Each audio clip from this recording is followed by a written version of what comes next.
दोस्तों भाई लोग, आप लोग देखा था नहीं Dhanji news Bhojpuri YouTube channel में स्वागत है।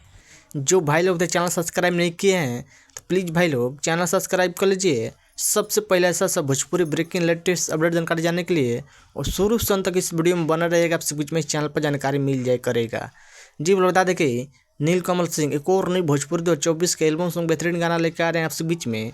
उस गाना का फाइनल पोस्टर एक जारी कर देगा। जी आप देख रहे हैं स्क्रीन पर, जिस गाना का टाइटल है माजा मिले लागल बा। माजा मिले लागल बा इस सॉन्ग को गाए हैं नीलकमल सिंह। सिंगल गाना होने वाला है जिस गाना का टाइटल है माजा मिले लागल बा। यह गाना भोजपुरी फैंस के खूब दूर पे मिलेगा।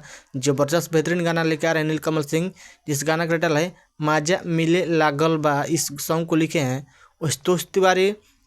और इस गाना का म्यूजिक संगीत का बात करें तो म्यूजिक दे हैं प्रियांशु भाई ने म्यूजिक संगीत। गाना बहुत बेहतरीन जबरदस्त गाना होने वाला है। आप लोग को इस गाना का फुल वीडियो लॉन्च किया जाएगा जिस गाना का टाइटल है माजा मिले लागल बा।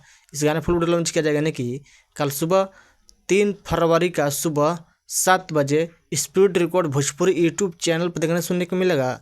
आप लोग एक बार गाना सुनिएगा, बेहतरीन जबरदस्त गाना होने वाला है जिस गाना का टाइटल है माजा मिले लागल बा।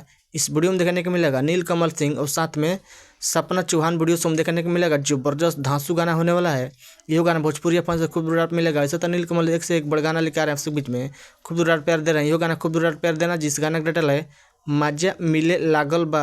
यह गाना खूब दूर प्यार दिए। कल एक बार गाना सुनिएगा सुबह 7 बजे स्पीड रिकॉर्ड भोजपुरी चैनल पर। आप लोग बताइए कि नीलकमल सिंह का वीडियो अपडेट न्यूज का चला अपडेट न्यूज पसंद पर प्लीज़ वीडियो को लाइक कीजिए, चैनल सब्सक्राइब कीजिए, वीडियो में शेयर करना भूलिए और वीडियो में कमेंट करना कैसा अपडेट लगा नीलकमल सिंह। बस वीडियो में इतना, मिलता है कमेंट में।